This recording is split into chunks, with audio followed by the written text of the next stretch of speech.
निराश मत होइए महाराज, भगवान के घर देर है, अंधेर नहीं। हाँ, क्या करूं महामंत्री जी, अब तो दिल की यही पीड़ा असहनीय हो गई है। अपनी पीड़ा तो मैं सहन भी कर जाऊंगा, लेकिन महारानी के चेहरे को देखकर लगता है कि जैसे मैं उनका गुनहगार हूं। दिल छोटा मत कीजिए महाराज, मुझे पूरा विश्वास है कि शीघ्र एक नन्हा सा राजकुमार इस महल की शोभा बढ़ाएगा। मंत्री जी, ये झूठी तसल्ली मुझे पिछले 10 वर्षों से मिल रही है, लेकिन बाप बनने का सौभाग्य मैं अभी तक नहीं पा सका।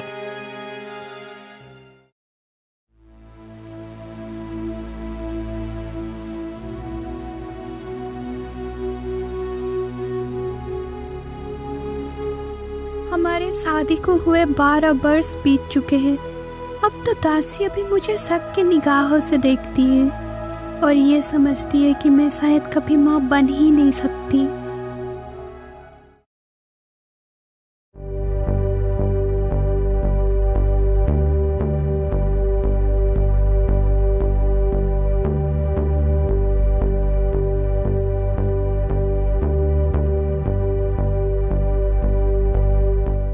महारानी, तुम्हें देखकर हमें ऐसा लगता है कि जैसे हम आपके गुनहगार हैं। तुम्हारे चेहरे पर उदासी का कारण हम ही तो हैं। नहीं महाराज, ऐसा मत कहिए। महाराज, अगर आप चाहते हैं कि मैं खुश नजर आऊं, तो आपको मुझे एक वचन देना होगा।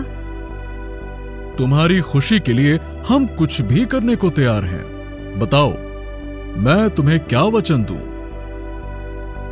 महाराज, मैं चाहती हूँ कि आप दूसरा विवाह कर लीजिए। महारानी, ये आप क्या कह रही हैं? ये भला कैसे संभव है? मैं ठीक कहती हूँ महाराज। ये बहुत जरूरी है कि इस राज्य के लिए एक वारिस और मुझे खेलने के लिए एक खिलौना चाहिए, और वो खिलौना मुझे आपकी दूसरी पत्नी से ही मिल सकता है महाराज। नहीं, मैं ऐसा हरगिज नहीं कर सकता। मैं दूसरा विवाह नहीं करूंगा, चाहे मुझे हमेशा के लिए ही क्यों ना पुत्र रत्न से वंचित रहना पड़े। अभी उनकी बातें चल ही रही थी कि कक्ष में महामंत्री प्रवेश करते हैं और बोलते हैं, महाराज की जय हो। कहिए महामंत्री जी, कैसे आना हुआ? आपके लिए खुशखबरी लाया हूँ महाराज। खुशखबरी? कैसी खुशखबरी महामंत्री? महाराज, मुझे जानने को मिला है कि दक्षिण के जंगलों में एक महर्षि आए हैं। पता चला है कि वे महर्षि बहुत पहुंचे हुए हैं। अगर महाराज स्वयं वहां जाकर महर्षि को अपना दुख सुनाए, तो मुझे पूरा विश्वास है कि वो आपका दुख अवश्य ही दूर कर देंगे।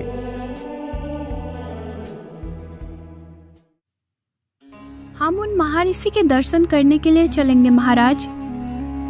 लेकिन महारानी, आप ये क्यों भूलती हैं कि हम पहले भी कई ऋषि मुनियों के पास जा चुके हैं, लेकिन फायदा कहीं नहीं हुआ। फिर भी उनके पास जाने में क्या हर्ज है महाराज? हो सकता है भगवान हमारी सुन ले और महर्षि का आशीर्वाद से हमें हमारी परेशानी का उपाय मिल जाए।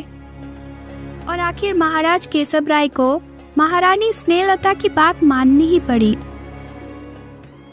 हमारे यात्रा की तैयारी कीजिए महामंत्री जी, हम कल ही प्रस्थान करेंगे। जो आज्ञा महाराज।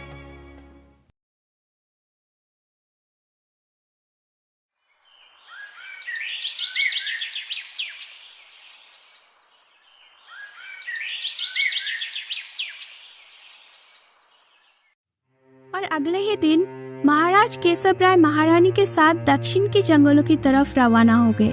सारा दिन के सफर के पश्चात वो शाम को महर्षि देवराज की कुटिया पर पहुंचे।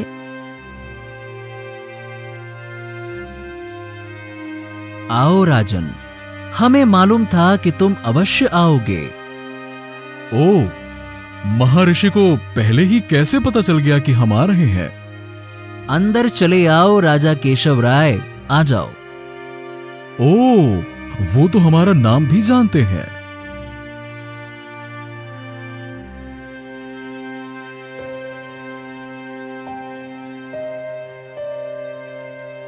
आयुष्मान भव, आयुष्मान भव। हम जानते हैं राजन कि तुम कौन सा दुखड़ा लेकर आए हो। आप तो अंतर्यामी है महर्षि, अंतर्यामी है। हम पर कृपा कीजिए महर्षि, और अपने आशीर्वाद से महारानी की सूनी गोद भर दीजिए। यूं तो तुम्हारे भाग्य में संतान योग नहीं है, लेकिन हम तुम्हें संतान दे सकते हैं। ये तो हम पर महर्षि आपकी अनुकंपा होगी। हमें सिर्फ एक ही पुत्र चाहिए महर्षि, बस एक। पुत्र तो तुम्हें मिल जाएगा राजन, लेकिन क्या महर्षि? तुम्हें मिलने वाली संतान उधार की होगी। ये आप क्या कह रहे हैं महर्षि? हाँ राजन, जो संतान तुम्हें मिलेगी उसकी उम्र सिर्फ 20 वर्ष की होगी, यानी 20 वर्ष तक ही तुम संतान का सुख भोग पाओगे। ये आप कैसा वरदान दे रहे हैं महर्षि? जब संतान जवान हो तो बाप की आंखों के आगे उसकी मौत हो? नहीं नहीं महर्षि, नहीं। इससे अच्छा तो मैं निपुता ही ठीक हूं। लेकिन एक बात सोचो राजन, ऐसे संतान पाकर तुम निसंतान तो नहीं कहलाओगे। आप ठीक कह रहे हैं महर्षि। बेशक 20 वर्ष तक ही सही, मैं पुत्र का प्यार तो पा सकूंगी। स्नेहलता के जीत के आगे केशव को भी हाँ करनी पड़ी। तत्पश्चात महर्षि बोले, लो पुत्री, इस जल को पी लो।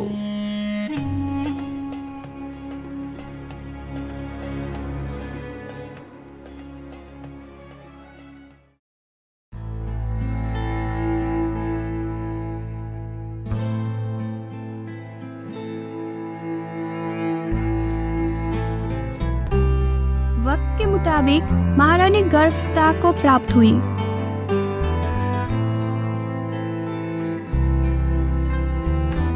बधाई हो महाराज। महाराज, महारानी की कोख हरी हो गई।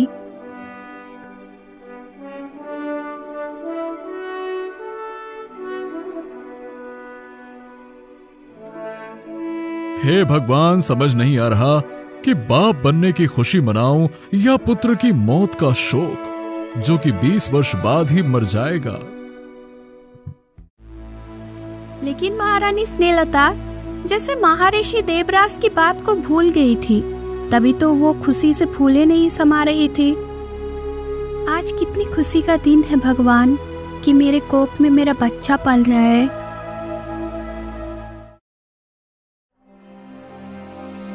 और पूरे 9 महीने के पश्चात महारानी ने एक पुत्र को जन्म दिया। तो दासी यह शुभ समाचार लेकर महाराज के पास जाती है और बोलती है, महाराज की जय हो। महाराज, हमारे राज्य का राजकुमार आया है। महारानी कैसी है दासी? महारानी बिल्कुल स्वस्थ है महाराज। हे भगवान, तेरा लाख लाख शुक्र है। जन्म के साथ साथ राजकुमार का नामकरण किया गया और राजकुमार का नाम विजय सिंह रखा गया। वक्त के साथ राजकुमार विजय सिंह बड़े होने लगे और जब राजकुमार विजय सिंह 7 वर्ष का हुआ तो महाराज केशव ने उसकी शिक्षा के लिए उसे गुरुकुल भेज दिया।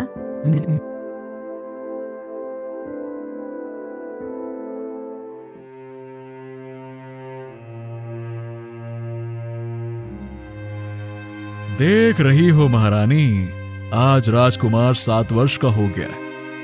अब 13 वर्ष ही रह गए हैं बाकी उसकी जिंदगी के। यही सोच सोच कर तो मैं मरा जा रहा हूं। ऐसा मत कहिए महाराज, मैं अपने पुत्र को नहीं मरने दूंगी। देख लेना महाराज, हमारा पुत्र सैकड़ों साल तक जिएगा। ये एक माँ बोल रही है कि वे यथार्थ को भी जानते थे कि ऐसा नहीं होगा।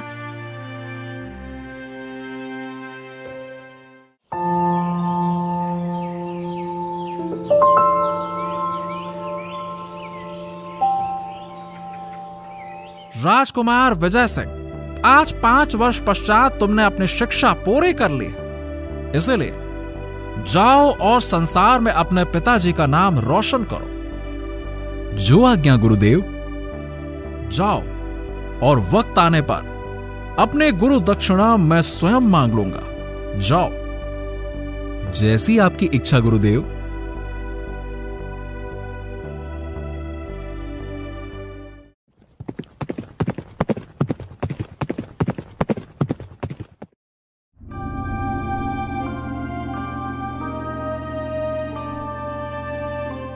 क्या मेरा लाल आ गया? मेरा मेरा बेटा आ गया।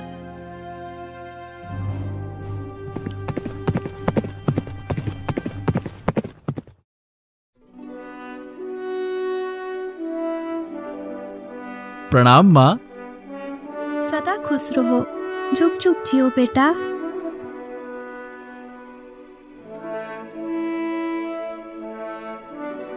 प्रणाम पिताजी।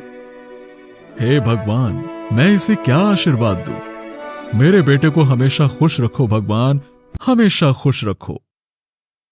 पिताश्री, मैंने अपनी शिक्षा पूरी कर ली है, इसीलिए मैं चाहता हूं कि आसपास के तमाम राज्यों और राजाओं को जीतकर आपके कदमों में डाल दूं। लेकिन बेटे, अभी तुम बच्चे हो। योद्धा कभी बच्चे नहीं हुआ करते पिताश्री।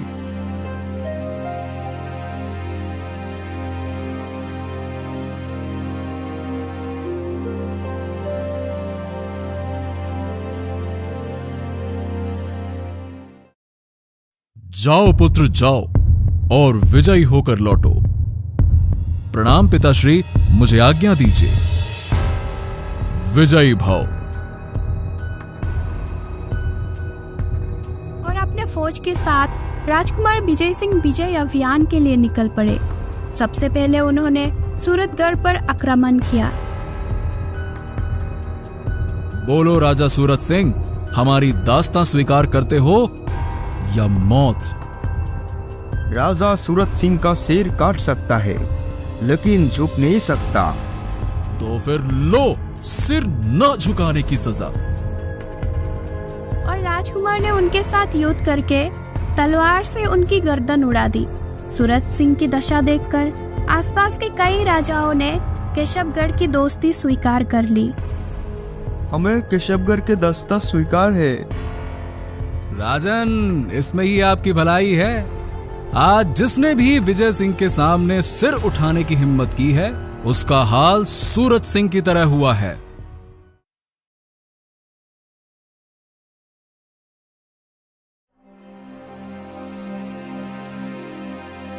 प्रणाम पिताश्री, प्रणाम। सदा विजयी रहो पुत्र। आज से आप महाराज नहीं पिताश्री, आप हैं सम्राट केशव राय। सम्राट केशव राय की जय। सम्राट केशव राय की जय।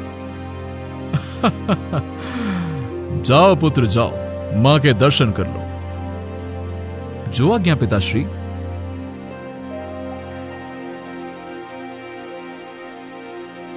झुक झुक जियो बेटा। अब मैं अपने पुत्र को अपने आंखों से उज्जवल नहीं होने दूंगी। और विजय महल में ही रहकर अपने पिता के कार्यों में हाथ बटाने लगा।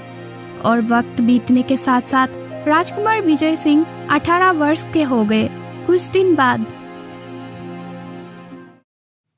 महाराज की जय हो। कहो सूर्यकांत, क्या कहना चाहते हो? महाराज, राजकुमार के गुरु कृपानाथ पधारे हैं।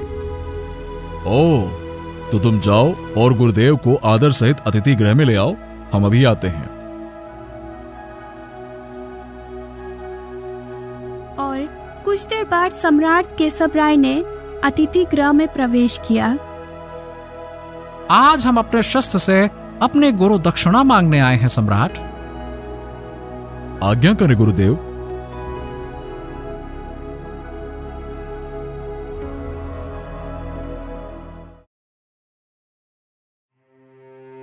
मैं हाजिर हूं गुरुदेव, आज्ञा कीजिए। मैं अपनी जान देकर भी आपको गुरु दक्षिणा दूंगा। लेकिन दक्षिणा लेने से पहले हम तुमसे वचन चाहेंगे विजय से।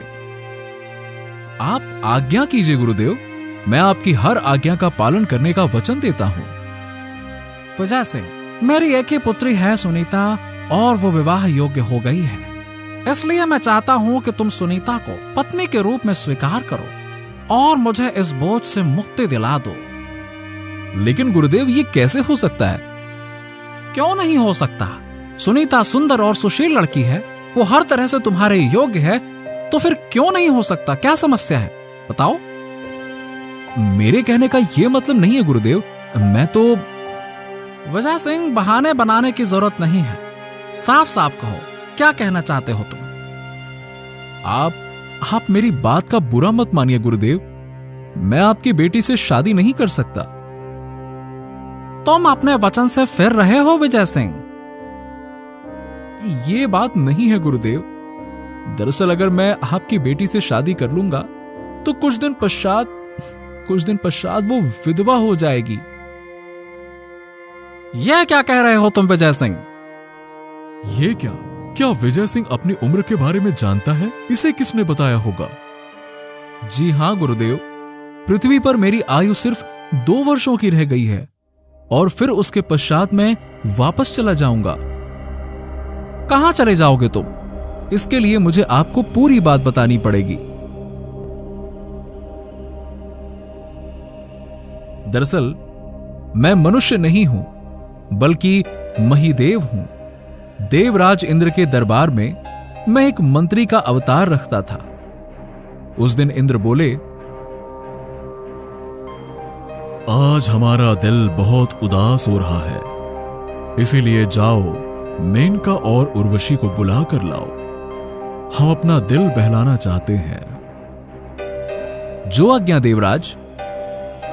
और मैं देवराज के आज्ञा का पालन करने के लिए मेनका और उर्वशी के पास जा पहुंचा। आइए महिदेव, आपका स्वागत है। आज देवराज का मन उदास है, इसीलिए उन्होंने आप दोनों को बुलाया है। और देवराज के आज्ञा से दोनों सुंदरियां उनके दरबार में हाजिर हो गई। आज्ञा देवराज। आज इतना अच्छा नाचो कि हमारे मन की सारी उदासी दूर हो जाए। जो आज्ञा देवराज।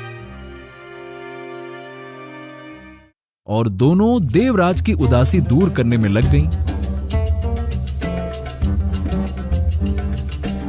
उधर दोनों को नृत्य करते देख मेरा मन खराब होने लगा था और मैं सोचने लगा, वाह वाह वाह वाह, देवराज जब और जिसे चाहते हैं बुला लेते हैं, और एक हम है कि नहीं, आज मैं ऐसा नहीं होने दूंगा। आज मैं दोनों में से किसी एक को पाकर ही रहूंगा।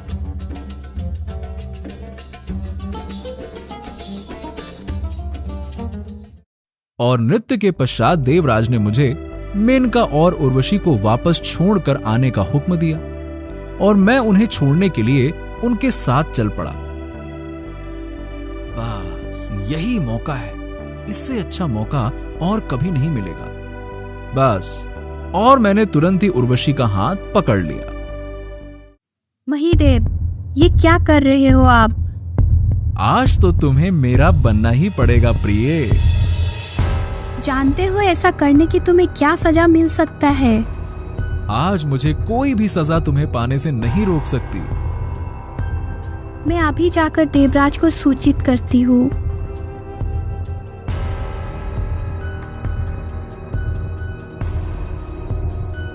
दुहाई है देवराज, दुहाई है। मेनका, क्या बात है? तुम इतनी घबराई हुई क्यों हो? और रोते रोते मेनका ने सारी बात कह सुनाई। बात सुनकर देवराज को क्रोध आ गया और उन्होंने कहा, उस उद्दंड की इतनी हिम्मत! आज हम उसे उसके किए की सजा देंगे। जाओ, जाकर महिदेव को बंदी बनाकर हमारे सामने लेकर आओ।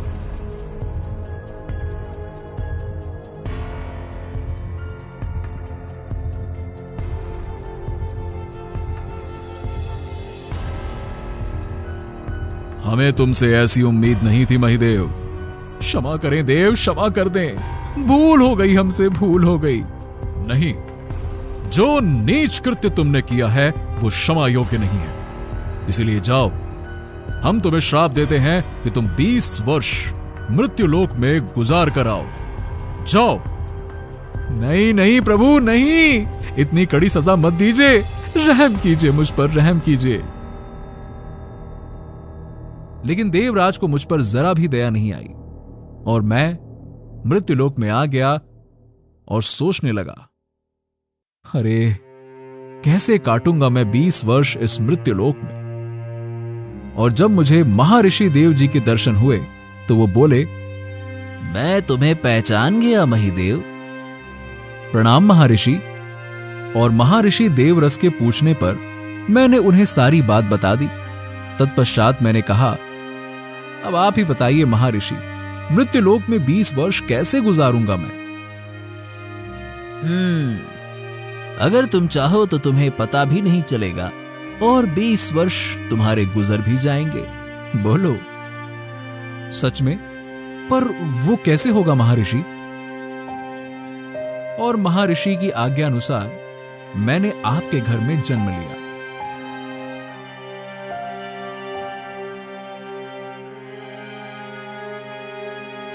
तो इसका मतलब यह है कि तुम मनुष्य नहीं बल्कि एक अभिशप्त देवता हो। हां गुरुदेव, मैं एक अभिशप्त देवता हूं और 2 वर्ष बाद मेरा श्राप पूरा हो जाएगा। अब आप ही बताइए, मैं कैसे आपकी पुत्री से विवाह कर सकता हूं? बताइए। हां, तुम ठीक कह रहे हो पुत्र। ऐसी हालत में तुम मेरी पुत्री से विवाह भला कैसे कर सकते हो?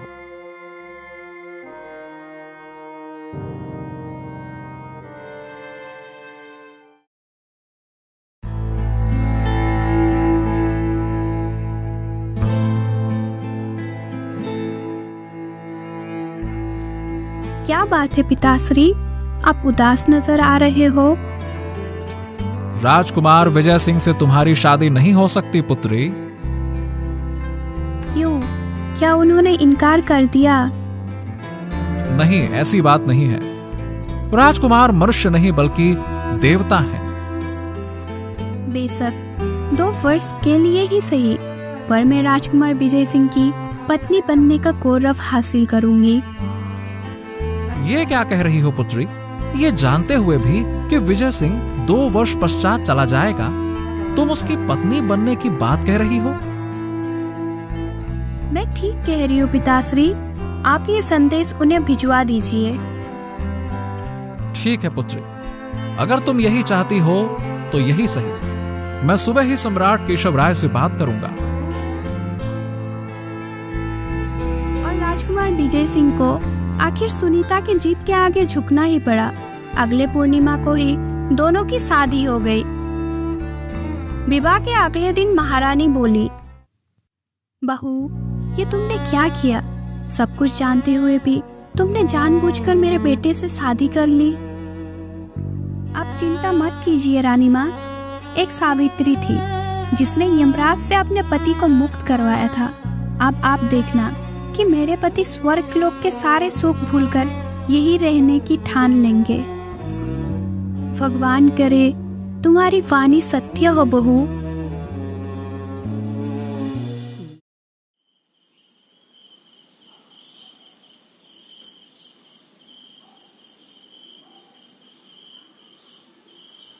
नाथ, देवराज इंद्र के दरबार में आपने मेनका तथा उर्वशी का नृत्य देखा था। अगर आज्ञा हो तो मैं भी अपना नृत्य की एक झलक दिखाऊं। जरूर दिखाओ सुनीता।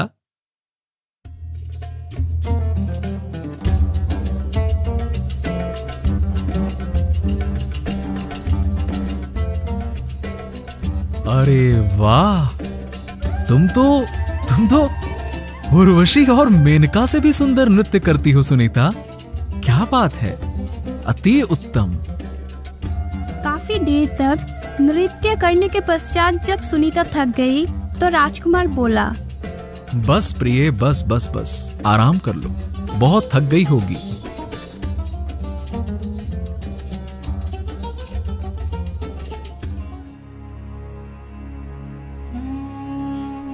नाथ, आप मेरा हाथ पकड़िए। क्यों, क्या बात है? आप बताइए, मेनका या उर्वशी मुझसे ज्यादा सुंदर है क्या? सच बताऊं तो उन दोनों का रूप तुम्हारे रूप के आगे कुछ भी नहीं है। और उर्वशी का हाथ पकड़ने की आपको सजा मिली थी, जबकि मैंने तो स्वयं अपना हाथ आपके हाथ में दिया है। अब आप स्वयं ही बताइए, वो स्वर्ग है या ये स्वर्ग है जिसमें मेनका उर्वशी से भी खूबसूरत आपकी अपनी पत्नी है, जिसका हाथ आप कभी भी पकड़ सकते हो। कह तो तुम ठीक रही हो सुनीता, लेकिन स्वर्ग लोक के अपने कुछ नियम होते हैं जिन्हें तोड़ने की सजा मिली थी। विजय सिंह की बात का बुरा नहीं माना सुनीता ने और अपना प्रयास जारी रखा। आखिर वो दिन भी आ गया जिस दिन विजय सिंह को वापस स्वर्गलोक जाना था।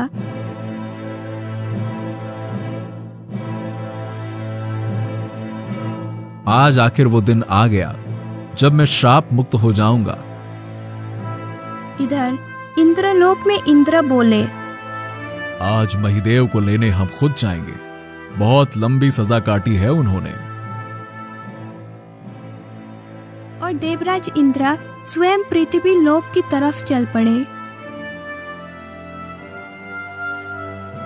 उधर नीचे महल के बाहर विजय सिंह के साथ साथ उनकी पत्नी सुनीता, सम्राट केशव राय तथा महारानी स्नेहलता खड़ी थी। मुझे पूरा विश्वास है कि देवराज इंद्र स्वयं मुझे लेने के लिए आएंगे। मत जा बेटा, हमें छोड़कर मत जा। हाँ, आप जरूर जाइए, लेकिन एक बात सोच लीजिए कि अगर फिर वहाँ आपने कोई दुष्टता की तो पुनः आपको श्राप मिल जाएगा। वहाँ आप किसी का हाथ नहीं पकड़ सकते, जबकि यहाँ आपकी एक पत्नी है। वहाँ आपके ऊपर एक राजा है और उसके बनाए कानून के अनुसार आपको चलना होगा, जबकि यहाँ आप स्वयं एक राजा है और अपना कानून स्वयं बनाते हैं। इसीलिए नाथ, आप खुद सोचिए कि स्वर्ग बड़ा हुआ या ये मृत्यु लोक। स्वामी, इस स्वर्ग को छोड़कर मत जाइए। जरा सोचिए, रानी माँ पर क्या गुजरेगी, पिताजी महाराज का क्या हाल होगा। मत जाइए स्वामी, मत जाइए।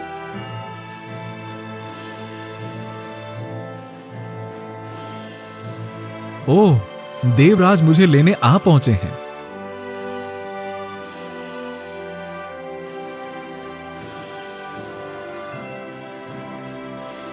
महिदेव, आज तुम श्राप मुक्त हुए, इसीलिए मैं तुम्हें स्वयं लेने आया हूं। अब क्षमा करें देवराज, मैं वापस स्वर्गलोक में नहीं जाना चाहता। जो श्राप आपने मुझे दिया था, वही श्राप मेरे लिए एक वरदान बन गया। ये क्या कह रहे हो महिदेव? मैं ठीक कह रहा हूं देवराज। उस स्वर्गलोक में सिर्फ उर्वशी का हाथ पकड़ने पर आपने मुझे श्राप दे दिया था, जबकि यहां मेरी पत्नी है। आप इंद्रलोक के राजा हैं, जबकि मैं स्वयं यहां का राजा हूं। इस हिसाब से तो ये मृत्युलोक उस स्वर्ग से कई गुना अच्छा है। महिदेव, तुम स्वर्गलोक का अपमान कर रहे हो और इसकी सजा तुम्हें जरूर मिलेगी। जाओ, मैं तुम्हें श्राप देता हूं कि तुम जीवन भर इसी मृत्युलोक में ही रहो। धन्यवाद देवराज, मैं स्वयं भी यही चाहता था कि मैं जीवन भर एक अभिशप्त देवता बनकर ही रहूं। इंद्रदेव के वापस जाने के पश्चात महाराज, महारानी और उसकी पत्नी सुनीता बहुत खुश हुए। अब तो खुश हो तुम। अब मैं कभी भी स्वर्गलोक नहीं चाहूंगा। अब महान है स्वामी, अब महान है। इस तरह से विजय सिंह केशवगढ़ पर राज्य करते हुए सुख से जीवन व्यतीत करने लगा।